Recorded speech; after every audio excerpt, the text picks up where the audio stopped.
எனக்கு ஒரு ஆள் வந்தார், அல்லாஹ் மீது ஆணையாக மனசெல்லாம் பதறி போச்சு. இன்றைக்கு ஒரு 8 ஆண்டுகள் இருக்கும். வந்தவர் அமெரிக்காவில் ஒரு பெரும் ப்ரொஃபசர், ஒரு பல்கலைக்கழகத்துல. நான் சந்தோஷப்பட்டேன் அவருடைய தாடியை கண்டு. இந்த அளவுக்கு நீண்ட தாடி. நான் ரொம்ப சந்தோஷப்பட்டேன்.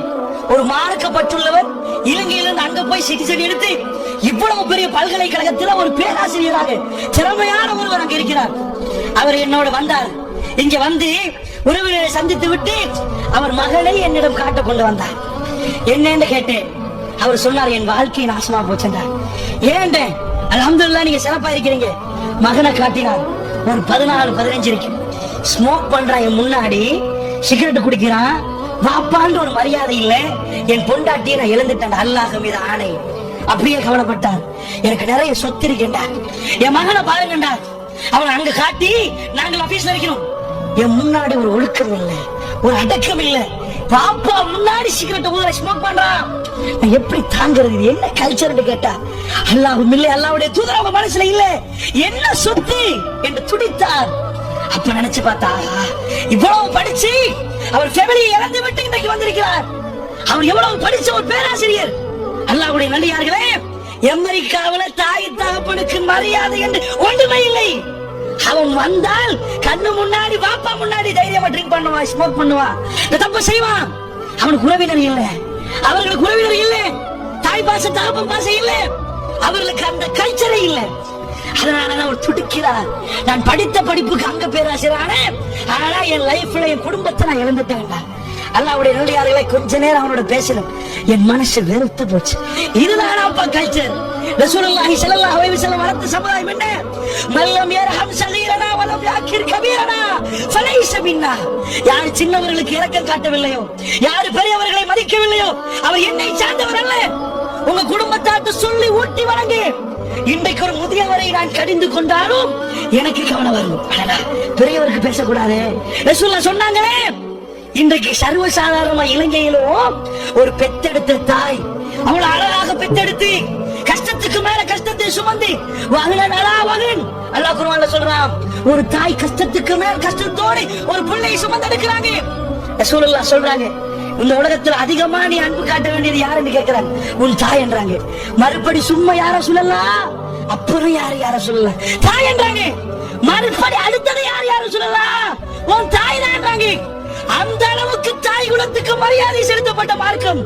உங்க பிள்ளைக்கு நீங்க மார்க்கத்தோட இருந்தா, நீங்க தாய்மார்களே ஒழுக்கத்தோட இருந்தால் ஒரு போதும் இந்த போதை வராது, உங்க வீட்டுக்கு வராது. நீங்க ஒழுங்கா நடந்தா அந்த அளவுக்கு நீங்க மார்க்கத்தை எடுத்து அவருக்கு சொல்லிக் கொடுங்க.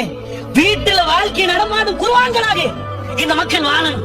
உங்க வாழ்க்கை அப்படி இருக்கணும், அந்த அளவுக்கு இருக்கணும். அல்லாஹ்வுடைய நல்லடியார்களே, அந்த தாய் தந்த வாழ்க்கையில இஸ்லாத்தை எடுத்தா போதும், அந்த குழந்தை அப்படியே பார்க்கும். அதுல இருந்து அந்த உணர்வுகள் வரும். அப்படி இல்லாம போனா நீங்க பெத்தெடுத்து பணக்காரன் ஆக்கிடுவீங்க. உங்க பிள்ளையோட வீட்டுக்கு போறதுக்கு செக்யூரிட்டி கார்டு நீங்க அனுமதி கேட்கணும். சக்தி ரணசிங்க என்று சொன்ன ஒருவனை பத்தி நீங்கள் கேள்விப்பட்டிருப்பீங்க.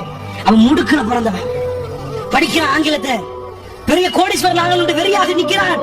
அவனானா இலங்கையில நுகேகொட பகுதியில அவனுடைய ஆரம்ப டியூட்டர்கள் இன்றைக்கு 10-12 ஆண்டுகளுக்கு முன்னாடி ஆரம்பிக்கிற நேரம் அவன் வந்து பிள்ளைகளுக்கு கொடுப்பாங்களே, அந்த டியூட்டர்கள்ல புக் கொடுப்பாங்க.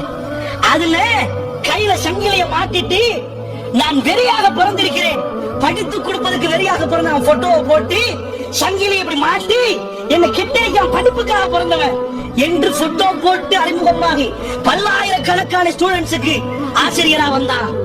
பெரிய சல்லி குமிக்கிறது, கன்ஸ்ட்ரக்ஷன் ஆரம்பிக்கிறான். எல்லாரும் வந்து நம்புறார்கள். ஒரு ஆசிரியரிடம் முதலீடு செய்வதற்கு நம்புவார்கள். எல்லாம் போய் பணத்தை குமிக்கிறான், நம்புறான், பார்க்க கோடீஸ்வரன் ஆகிறான். இன்னமும் தாய்ங்க தெரியுமா, முடுக்கல கோடி கோடியா ஊழல் செஞ்சு போட்டு ஜெயில இருக்கிறானே. இலங்கை அரசாங்கத்தால் பிடிக்கப்பட்டு 1 கோடி 2 கோடி அல்ல 110 கோடி ஊழல். அவன் தாய் சொல்ற வாக்குமூலம் சிரசையில என்ன சொன்னாங்க, என் மகனார் வீட்டுக்கு நான் போனா ஐயாவை சந்தைக்கு நான் வேலைக்காரன் அவங்களுக்கு தெரியும் அப்படின்னு கெஞ்சு குழாவி செக்யூரிட்டிக்குள்ளால போனாலும் என் மகனை எனக்கு சந்திக்க முடியாது என்று நேரடியாக முழு இலங்கையும் பார்க்க வாக்குமூலம் கொடுத்தாள் ஒரு தாய். இப்படி எல்லாம் குழந்தைகள் இருக்கிறாங்க. முஸ்லிம் சமுதாயத்திலே இன்றைக்கு இருக்கிறார்கள். பெற்ற தாயை பார்ப்பதற்கு நேரம் இல்லை, ஆஸ்திரேலியா போவதற்கு நேரம் இருக்கிறது. அமெரிக்கா போக நேரம் இருக்கிறது. ஆனா எவ்வளவு காலமா நீங்க பலகீனம் அடைஞ்சிருப்பீங்க. அந்த அளவுக்கு இன்றைக்கு பெரிய கோடீஸ்வரர்களை பார்க்கிறோம். முதியோர் இல்லத்துல தாயை போட்டுட்டு ஆஸ்திரேலியால கடைசி கட்டத்தில் ஒரு தாய் என்ன நினைப்பா, என் புள்ள வார்த்தை நான் கேட்கணும், எனக்கு என்ன லக்ஸரியா வச்சாலும் என் மகன் எனக்கு 4 வார்த்தை சொல்லணும், என் மகன் தலையை தடாவணும், நான் நிம்மதியா முடிச்சுடணும். இந்த பாக்கியம் கிடைக்காத எத்தனையோ தாய்மார்கள் இருக்கிறாங்க. அதனால சொல்றேன், இந்த போதை பொருள் மட்டுமில்ல, குடும்பமே சீரழியுது. இன்றைக்குள்ள கல்ச்சர் அது. அல்லாஹ்வுடைய நல்லடியார்களே, அதனால் சொல்றேன், நீங்கள் வேணுமென்றே நஞ்சை சாப்பிட விரும்புகிறீர்களா? சாப்பிடுங்க, செத்து போயிருவீங்க. உங்க குடும்பம் அடிச்சிடும். இன்றைக்கே சாவுமணி அடிக்கணும்.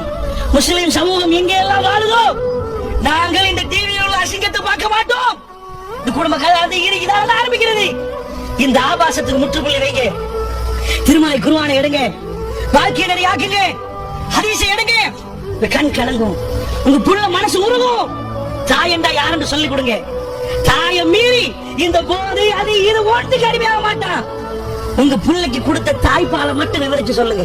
அல்ஹம்துலில்லாஹ், அல்லாஹ் ரஸாக் என்பது உணர்ந்து உங்க வீட்டுல உங்களுக்கு என்ன வந்துச்சே, அந்த தாய்ப்பால் மகிமையை மட்டும் ஒரு குழந்தை உண்டு புரிஞ்சு கொண்டா. நீங்க பட்ட துயரத்தை சொல்லி காட்டுங்க. அவர் சுமக்கிற நேரம் எப்படி எல்லாம் இரவு தூக்கம் போகணும்னு சொல்லுங்க. இதெல்லாம் மறைக்காதீங்க உங்க பிள்ளைக்கு. எப்படி எல்லாம் நான் வேலைப்பட்டேன், எனக்கு அங்கால திரும்ப இயலாது, இங்கால திரும்ப இயலாது, என்னை தூக்கி போடுவாங்க. இத சொல்லி கொடுங்க. 7 வயசுக்குள்ள சொல்லுங்க. 7 வயசுக்குள்ள சொல்லுங்க. எதை வெறுக்கணுமோ அதெல்லாம் துப்புங்க, முகத்துல காட்டுங்க. அல்ஹம்துலில்லாஹ், ஒரு சிறப்பான ஒரு குழந்தை உங்களுக்கு முன்னாடி வந்து நிப்பா. அப்படி இல்லை என்றா குடும்ப நாடகம் தானே போகுது. உங்களுக்கு தெரியுமா குடும்ப நாடகத்துல என்ன கண்டெக்ட் எடுக்கிறாங்க?